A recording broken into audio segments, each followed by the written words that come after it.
I came home early from a work trip. Flight got canceled, caught an earlier one, landed at 3 p.m. instead of midnight. I walked through my front door, duffel bag in hand, ready to surprise my wife. Instead, I got the surprise. There was a man on my couch. Not just any man. Kyle, her work friend, the one she'd been texting at all hours, the one she swore was just a colleague. He was wearing my bathrobe, drinking from my favorite mug, watching my TV, in my house. My wife, Rachel, came out of the kitchen holding 2 plates of food. She froze when she saw me. The color drained from her face so fast, I thought she might pass out. "Babe," she stammered, You're home early." Kyle didn't move, just sat there, my bathrobe hanging open, looking at me like I was the one who didn't belong. For about 5 seconds, nobody said anything. Then I smiled, set my bag down, walked past both of them into the kitchen, opened the fridge, grabbed a beer, came back to the living room, popped it open, and sat down in the recliner across from Kyle. "Don't let me interrupt," I said calmly. "You two were about to eat." Rachel's hands were shaking so hard the plates rattled. "Marcus, I can explain." "I'm sure you can," I said, taking a sip. "But first, Kyle, I've got a question for you." He blinked. "What?" I leaned forward. "How's your wife, Stephanie?" His face went white. "Because I've got her number right here," I said, pulling out my phone. "Thought I'd give her a call, see if she knows you're here." That's when Rachel started to panic. If you want to know what happened when I hit that call button, hit subscribe, because what came next didn't just end an affair, it ended 2 marriages and 3 careers. My name is Marcus Webb. I'm 38 years old, and I've been married to Rachel for 9 years. We met in college, Ohio State. I was studying engineering. She was in business school. We were the couple everyone envied. Traveled together, finished each other's sentences, had the same stupid inside jokes. We got married young, I was 29, she was 27, and bought a house in Westerville, a suburb just north of Columbus. White picket fence, 2-car garage, a backyard with a fire pit we used maybe twice a year. I worked as a project manager for a construction firm. Long hours, decent pay, steady work.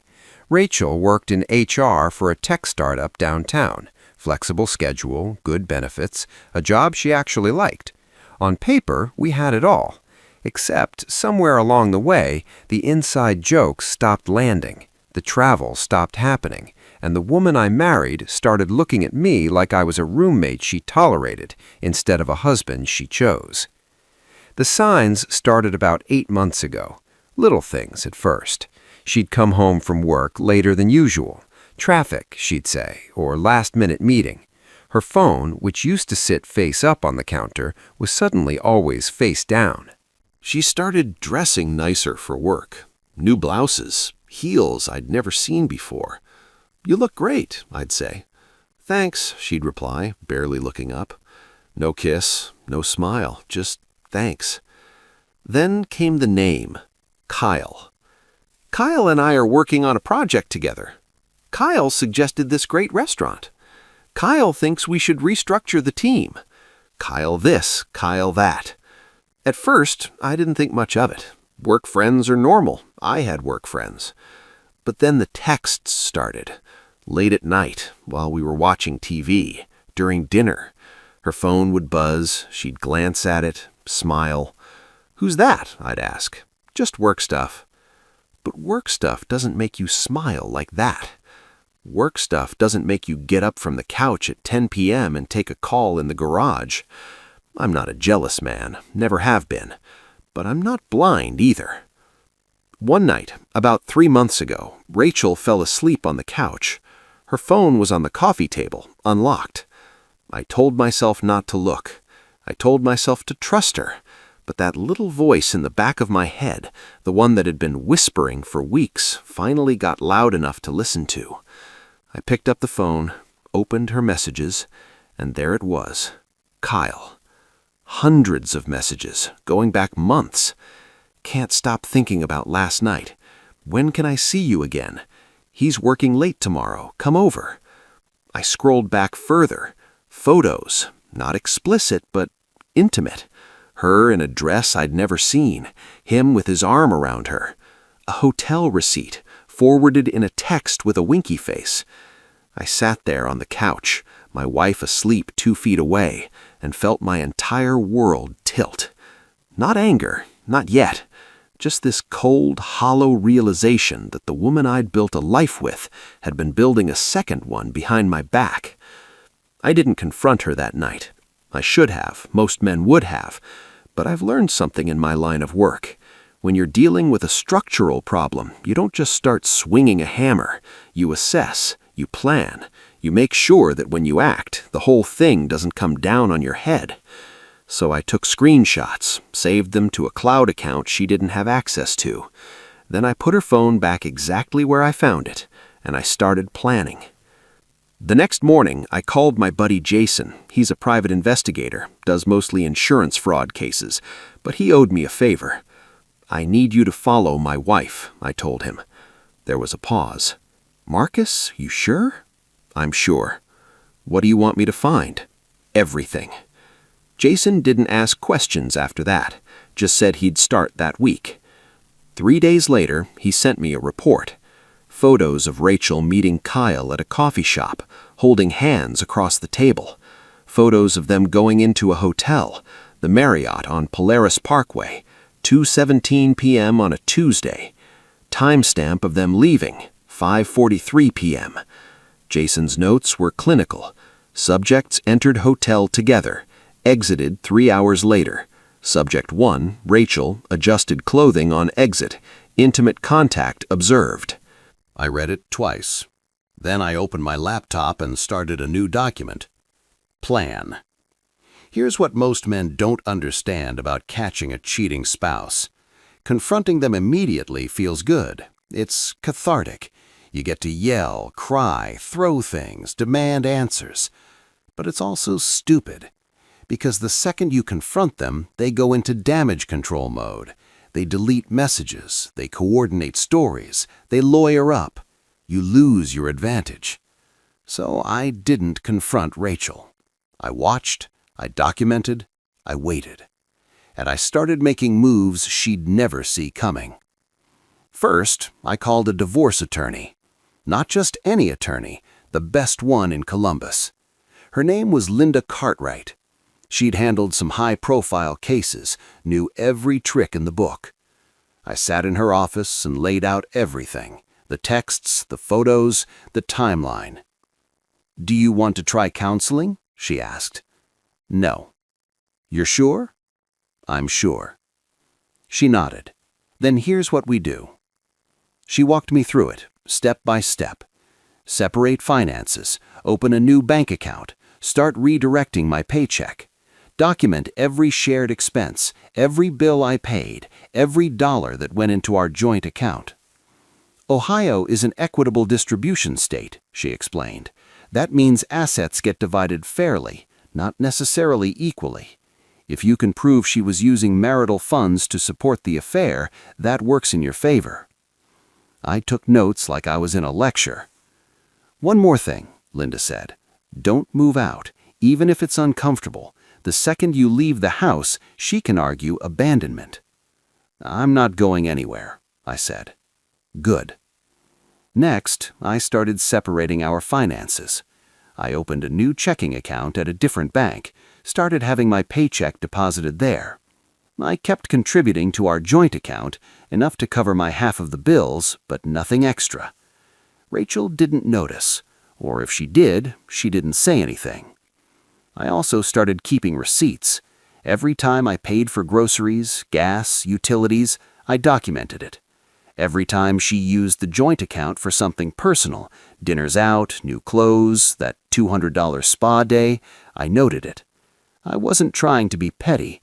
I was building a case. Because if this was going to court, I wanted the judge to see exactly who was holding this marriage together. I also did something else. I looked up Kyle. Turns out, Kyle Morrison wasn't just Rachel's co-worker. He was married. His wife's name was Stephanie. They had 2 kids, lived in a nice house in Dublin. I found Stephanie on Facebook. Her page was public. Lots of photos of her kids, a few of her and Kyle at family events. She looked happy. She had no idea. I saved her contact info. Didn't reach out, not yet. But I knew that when the time came, Stephanie deserved to know what her husband was doing. And more importantly, I knew that Kyle's life was about to get a lot more complicated. For 2 months, I played the role of the oblivious husband. I went to work, came home, made dinner, watched TV. Rachel kept seeing Kyle, kept lying about where she was. "Girls' night," she'd say. "Late meeting," she'd claim. I'd nod, smile, say, "Have fun." And the whole time, Jason was following her, documenting every lie. It was exhausting, pretending everything was fine while my marriage rotted from the inside. But I kept reminding myself, patience wins. Let her think she's getting away with it. Let her get comfortable. And then pull the rug out. The opportunity came sooner than I expected. I had a work trip scheduled, 3 days in Cleveland for a project site review. Rachel knew about it, had it marked on the calendar. The day before I was supposed to leave, she was practically giddy. "You'll be gone Wednesday through Friday?" she confirmed. "Yep." "Okay, I'll probably just have a quiet week, maybe catch up on some shows." "Sure you will," I thought. That night, I texted Jason, "She's going to have him over. I need you ready." He replied, "On it." Wednesday morning, I left for Cleveland, kissed Rachel goodbye, threw my bag in the truck. But I didn't go to Cleveland. I drove to a hotel 10 minutes away, checked in, and waited. Jason texted me updates throughout the day. 1:47 p.m., subject 2, Kyle, arrived at your residence. 2:03 p.m., subjects entered house together. 2:15 p.m., blinds closed in master bedroom. I stared at that last message for a long time. My bedroom, my house, my bed. The anger I'd been holding back for 2 months started to crack through, but I didn't move, not yet. I waited until 3 p.m. Then I checked out of the hotel, got in my truck, and drove home. I parked in the driveway. Kyle's car, a silver Audi, was parked on the street, not even trying to hide it. I grabbed my duffel bag from the back seat, took a breath, then I walked up to my front door and unlocked it. The house was quiet. I stepped inside, and there he was, Kyle, sitting on my couch, wearing my bathrobe, drinking from my favorite mug, the one that says "World's Okayest Husband," a gag gift from Rachel 3 Christmases ago. The TV was on, some cooking show. He looked comfortable, like he belonged there. I stood in the doorway, duffel bag in hand, and just stared. Kyle looked up, saw me, and froze. For a second, neither of us moved. Then Rachel came out of the kitchen, carrying 2 plates of food. She saw me, dropped the plates. They shattered on the hardwood floor, pasta and marinara sauce spraying everywhere. "Babe," she stammered, her voice shaking. You're home early." I didn't yell, didn't throw anything, didn't even raise my voice. I just set my bag down by the door, walked past both of them into the kitchen, opened the fridge, grabbed a beer, came back to the living room, popped it open, and sat down in the recliner across from Kyle. Rachel was still standing there, frozen, staring at the broken plates like they were a crime scene. Kyle hadn't moved, just sat there, my bathrobe hanging open, looking at me like a deer in headlights. I took a sip of my beer. "Don't let me interrupt," I said calmly. "You two were about to eat." Rachel's hands were shaking. "Mac, I can explain." "I'm sure you can, but first, Kyle, I've got a question for you." He swallowed hard. "What?" I leaned forward. "How's your wife, Stephanie?" His face went white. "Because I've got her number right here," I said, pulling out my phone. "Thought I'd give her a call, see if she knows you're here." Kyle shot to his feet. "Wait!" "Wait," I repeated. Why? You weren't waiting when you were in my house, in my bathrobe, drinking from my mug. Rachel stepped forward. Marcus, please, don't do this. I looked at her, really looked at her. Don't do what, Rachel? Tell the truth? This isn't, she started. Isn't what? I interrupted. Isn't what it looks like? Because it looks like my wife's boyfriend is making himself at home while I'm supposed to be out of town. Kyle was backing toward the door. I should go. Yeah, I said. You should. He grabbed his clothes, jeans and a t-shirt draped over the arm of the couch, and bolted for the door. I didn't stop him. I just sat there, beer in hand, watching Rachel's world fall apart. After Kyle left, the house went silent. Rachel stood in the middle of the living room, surrounded by broken plates and spilled food, looking at me like she didn't recognize me. How long have you known? She finally asked. Long enough. Why didn't you say anything? I took another sip of beer, because I wanted to see how far you'd go. She flinched. Marcus! How long, Rachel? I asked. How long have you been sleeping with him? She didn't answer. 6 months? I pressed. A year? 8 months, she whispered. I nodded slowly. 8 months. And how many times did you do it in our bed? She looked away. How many times? I repeated, voice harder now. I don't know, she said quietly. Guess. Marcus, please. Guess. She closed her eyes. 10, maybe more. I set the beer down, stood up. Pack a bag, I said. What? Pack a bag. You're leaving. This is my house, too. Not anymore, I said. My lawyer will be in touch. Rachel didn't leave that night. She tried to argue, tried to explain, tried to cry her way out of it. I didn't engage. I just went upstairs, grabbed a blanket and pillow, and slept on the couch. The next morning, I called Linda. It's time, I said. You confronted her? Caught them in the act. Good. Do you have evidence? Photos, texts, witness statements, everything. Perfect. I'll file today. By noon, Rachel was served with divorce papers. By 5 p.m., she'd moved out. By the end of the week, Kyle's wife knew everything. I didn't call Stephanie right away. I wanted to, but Linda advised against it. Let the divorce process start first, she said. Then you can reach out. It'll be cleaner. So I waited.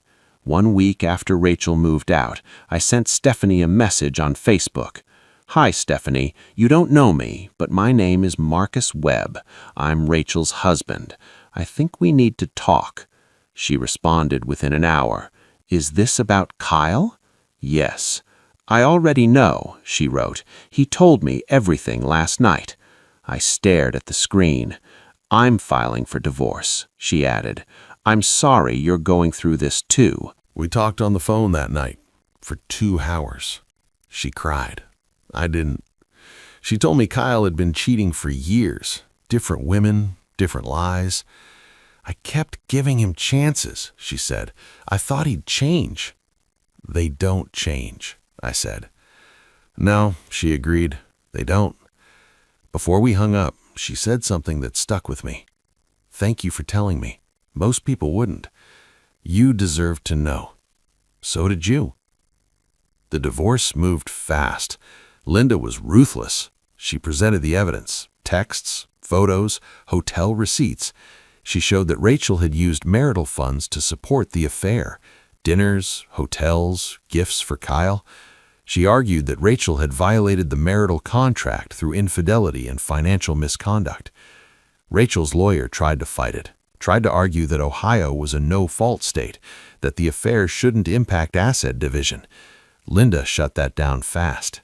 Your client used marital funds to finance an extramarital relationship, she said. That's financial misconduct. It absolutely impacts distribution. The judge agreed. In the end, I got the house, my retirement accounts, my truck. Rachel got her car and whatever she'd managed to save in her personal account. No alimony, no second chances. Just a clean break. Kyle didn't fare much better. Stephanie took him to the cleaners, got the house, primary custody of the kids, and a hefty child support payment. Kyle also lost his job. Turns out, sleeping with a coworker violated the company's ethics policy. HR launched an investigation. Both he and Rachel were fired within a month. I didn't feel bad for them. Play stupid games, win stupid prizes. 6 months after the divorce was finalized, I was sitting on my back porch, beer in hand, watching the sun set over the yard. The house was quiet, empty, but it didn't feel lonely. It felt clean, like I'd finally scrubbed out the rot and could start fresh. My phone buzzed. A text from an unknown number. "Hi, Marcus. This is Stephanie. I know this is random, but I'm in town this weekend. Would you want to grab coffee?" I stared at the message for a long time. Then I typed back, "Sure. Saturday work?" Perfect. We met at a small coffee shop in Westerville, neutral ground. Stephanie looked different than her Facebook photos. Tired, but stronger somehow. We talked for 3 hours. About the divorces, the lies, the process of rebuilding. "I don't trust anyone anymore," she admitted. "Me neither," I said. "Think that'll ever change?" "Maybe," I said, "with time." She smiled. "You're more optimistic than I am, or more naive." She laughed. It was a good sound. Before we left, she said, "Thank you for reaching out, for telling me the truth." "I did the same for you," I said. "Did I?" "You confirmed I wasn't crazy, that what I saw was real. That's worth something." She nodded. "It is." We didn't make plans to meet again, but we exchanged numbers. And as I drove home, I realized something. I wasn't angry anymore. I wasn't hurt. I was just free. A year later, I sold the house. Too many memories, too many ghosts. I bought a smaller place closer to work, a condo with a view of the Scioto River. Fresh start, clean slate. Stephanie and I stayed in touch. Coffee turned into dinners, dinners turned into something more. We took it slow. Both of us were guarded. Both of us had been burned. But there was something there, something honest. "I never thought I'd trust anyone again," she told me one night. "Me neither," I said. "But I trust you." "Why?" "Because you didn't have to tell me the truth. You could have just walked away, but you didn't." I thought about that. You deserved to know. So did you. People ask me if I regret how I handled it. Walking in, staying calm, not losing my mind. The answer is no, because losing control would have given Rachel power. It would have made me the bad guy, the angry husband, the one who couldn't handle the truth. Instead, I stayed calm, documented everything, let the facts speak for themselves. And in the end, I walked away with my dignity intact. That's worth more than any house, any car, any amount of money. If you've ever walked into a room and had your world turned upside down, this one's for you. If you've ever had to choose between rage and clarity, between reaction and strategy, you know what I'm talking about. The best revenge isn't losing your mind. It's keeping it. Comment, "I stayed calm," if this hit home. Hit subscribe for more stories about the quiet power of self-control. Because the moment you walk in and find them on your couch, you have 2 choices. Explode and give them ammunition, or smile, grab a beer and let them panic. I chose the beer, and I've never looked back.